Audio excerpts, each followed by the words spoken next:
पुढची आणखीन एक महत्त्वाची बातमी। युतीचं ठरलं की सांगतो असं वक्तव्य दोन्ही राष्ट्रवादी पक्षांच्या युती संदर्भात उपमुख्यमंत्री अजित पवारांनी केलेलं आहे। लोकशाही मराठीला अजित पवारांनी ही प्रतिक्रिया दिलेली आहे। दादा युतीचं कधी ठरणार? दोन्ही राष्ट्रवादीचं कधी ठरणार? दादा दादा कधीपर्यंत ठरेल? दादा कधीपर्यंत ठरेल? दादा अरे ठरल्यावर सांगतो म्हणतो।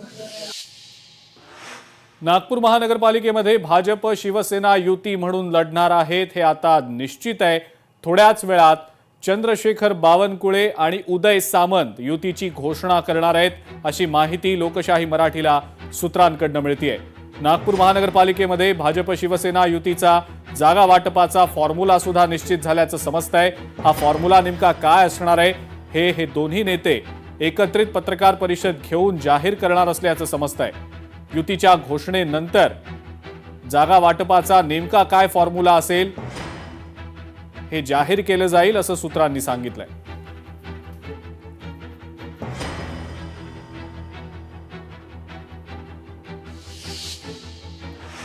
पुणे महानगरपालिका निवडणुकीपाठोपाठ जिल्हा परिषदेत सुद्धा राष्ट्रवादी काँग्रेसकडून तयारीला सुरुवात करण्यात आलेली आहे। अनेक जिल्हा परिषद सदस्य अजित पवारांच्या राष्ट्रवादीत दाखल झालेत, तर जिल्हा परिषदेतील आणखी काही सदस्य राष्ट्रवादी काँग्रेसच्या वाटेवर असल्याची देखील माहिती मिळते आहे।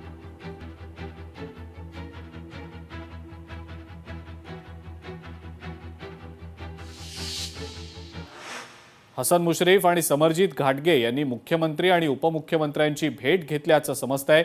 समरजित सिंग घाटगे यांच्या भाजप प्रवेशाची त्यामुळे पुन्हा एकदा आता चर्चा रंगलेली आहे। कागल नगर परिषदेमध्ये विजय झाल्यानंतर या दोन्ही नेत्यांनी मुख्यमंत्री आणि उपमुख्यमंत्र्यांची भेट घेतल्याची माहिती मिळते आहे।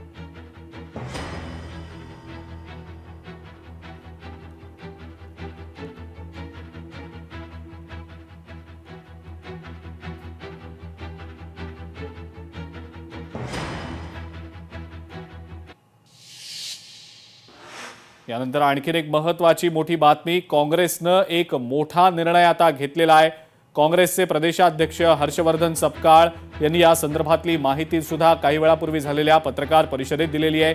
धनुष्यबाण, कमळ आणि घड्याळासोबत काँग्रेस कुठेही युती करणार नाही असं हर्षवर्धन सपकाळ यांनी स्पष्ट केलंय। महापालिका निवडणुकीसंदर्भात कोणकोणत्या पक्षांसोबत युती काँग्रेस करणार आहे त्या संदर्भात काँग्रेसनं आपली भूमिका आता स्पष्टपणे जाहीर केलेली आहे। धनुष्यबाण म्हणजे शिवसेना, कमळ म्हणजे भाजप आणि घड्याळ म्हणजे राष्ट्रवादी काँग्रेस अजित पवार पक्ष यांच्या सोबत काँग्रेस आघाडी किंवा युती करणार नाही असं हर्षवर्धन सपकाळ यांनी आता स्पष्ट केलेलं आहे। महाराष्ट्रात कुठेही घड्याळासोबत, धनुष्यबाणासोबत, पतंगासोबत किंवा अजून कोणत्या इतर पक्षासोबत जाण्याच्या संदर्भात कुठलाही निर्णय हा झाला नाही, कारण अशा प्रकारचा कोणताही प्रस्ताव हा अगदी थेट इंजिनपर्यंत कोणाचाही प्रस्ताव आला नव्हता। त्यामुळे आम्ही स्वबळावरही काही ठिकाणी जात आहोत, काही ठिकाणी आम्ही अलायन्सच्या सोबत देखील जात आहोत आणि एखाद दुसऱ्या ठिकाणी कदाचित गावातल्या सर्व असणाऱ्या संस्कृतीच्या अनुषंगानं एखाद्या ठिकाणी जी शहर विकास आघाडी आहे ती आघाडी देखील ही होऊ शकते। लोकशाही मराठी ऐका, पहा, जागरूक रहा।